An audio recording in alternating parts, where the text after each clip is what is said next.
Hello Internet, and welcome to this video which will celebrate my best friend in the world. This is basically me telling secrets that I probably shouldn't tell. I'm going to give you some information that has been deemed too dangerous to get out in the world, too secret to let the general world know about, but I feel like at this particular time, at this particular junction, yeah, you need to know. You need to know how awesome this person is, how much she has meant for the world in the last 2,000 years. Enjoy. Almost 4,500 years ago, a princess priestess from the Black Forest area in Germany went up to Denmark, more specifically Jutland, because there was a major epidemic killing the tribes of the children of the tribes in that area. This was the time before the Celtic arrival, when the pre-Celtic Germanics still ruled supreme in most of Europe. This young girl, whose name has been lost to history, went around the country, cured the children with her knowledge of herbs and natural medicines. She basically saved the population of the entire Scandinavia peninsula from a plague that was bound to spread before she herself fell victim to it and was buried honorably in a grave somewhere in central Denmark.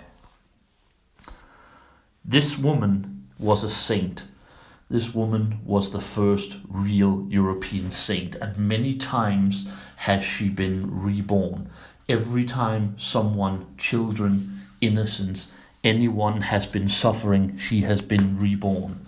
She was reborn in the 2nd century AD as Saint Lucia, a Christian saint that saved children in Sicilia before being martyred in Diocletian's Christian pogroms, and who has been so famous up through the centuries that even today her day is being marked by parades and holidays in many countries, especially naturally in the Nordics, where we are aware with our knowledge of the old tales and the supernatural that she are in fact a reincarnation of the original princess priestess from so many years prior.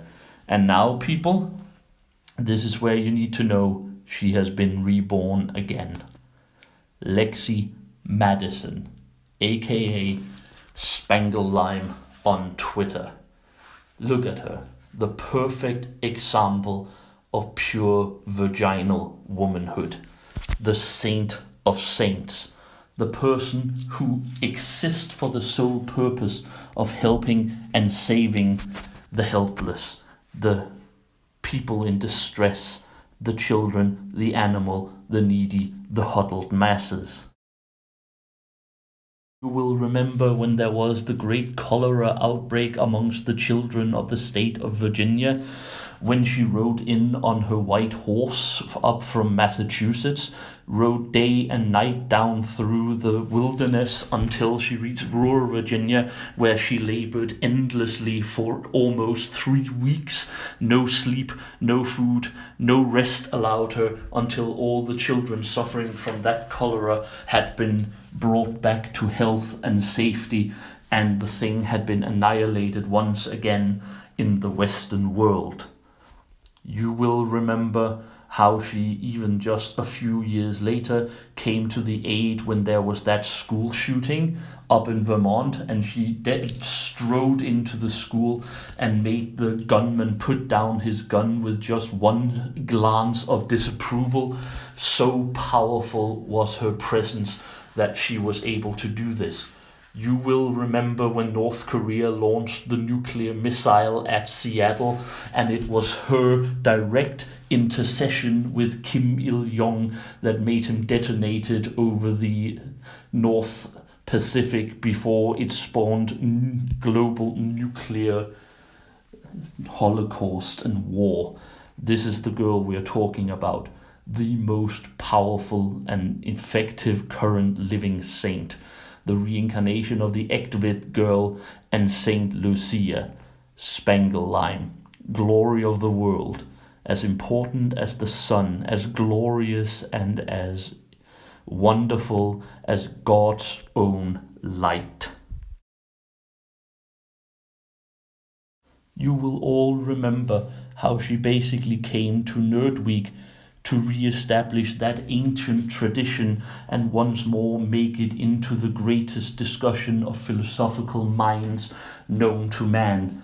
You shall remember how it was her interference in the particularly vicious assassin war between Guatemala and Angola that made the leadership come to that final conclusion that maybe we shouldn't try a cross-Atlantic assassin war when none of us are in possession of, assassins and stuff. But if she hadn't been there, if she hadn't gone down there to talk to them, to give them that pout of disapproval, who knows what might have happened?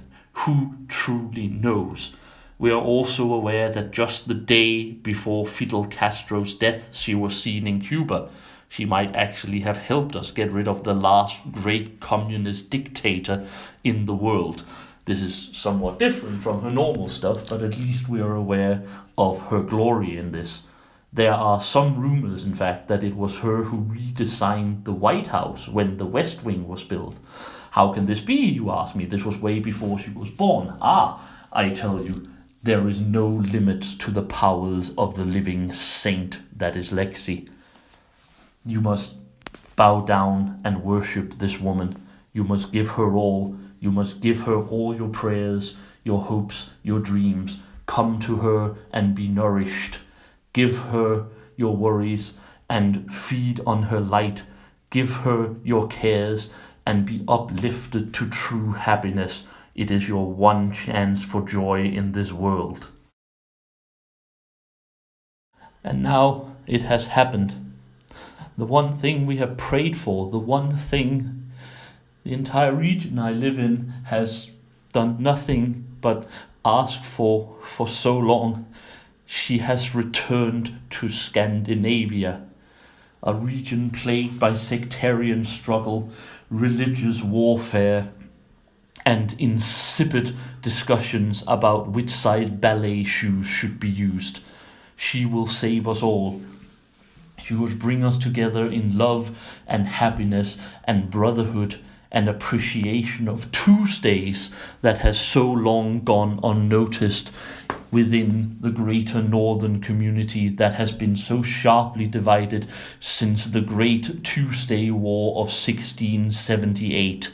She has come to bring us back together. She has come to determine that the true ballet shoes need to be the one developed by Knudsen and Son in Gothersgade in Copenhagen, rather than the one discovered by Svensson and Son in Kungsgata in Stockholm.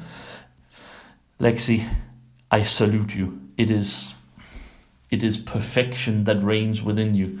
Who only knows what shall happen when you one day are gone? Of course, your likeness shall return as it has so many times in the most perfect reincarnations of the great saint. But until then, all we can do is thank you. Thank you so much for being what you are. The greatest reincarnation of the greatest living saint ever. Egtved girl, Saint Lucia, Joan of Arc, Middlemarch Kate, and of course, Lexie Madison, the one true hope for peace, justice, joy, and pleasure in this world. I thank you. That's Lexie Madison. Yeah, I there's nothing I can say that hasn't already been said on the video. That's Lexie. And despite how awesome that woman is beyond anything that has ever happened, she's still my friend. She still takes the time out to be my friend, to call me her friend, to act like a friend. And I don't know.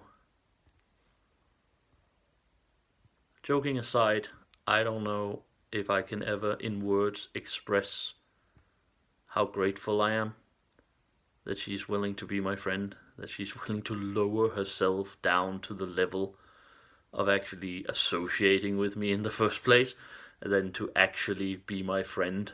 We met over something as moronic as someone disputing that black people in Africa were actually selling slaves to whites instead of whites coming down and taking them in conquest wars. And from such humble beginnings. And I'm not easy to render speechless, but I don't know what to say. I really don't know what to say about Lexie.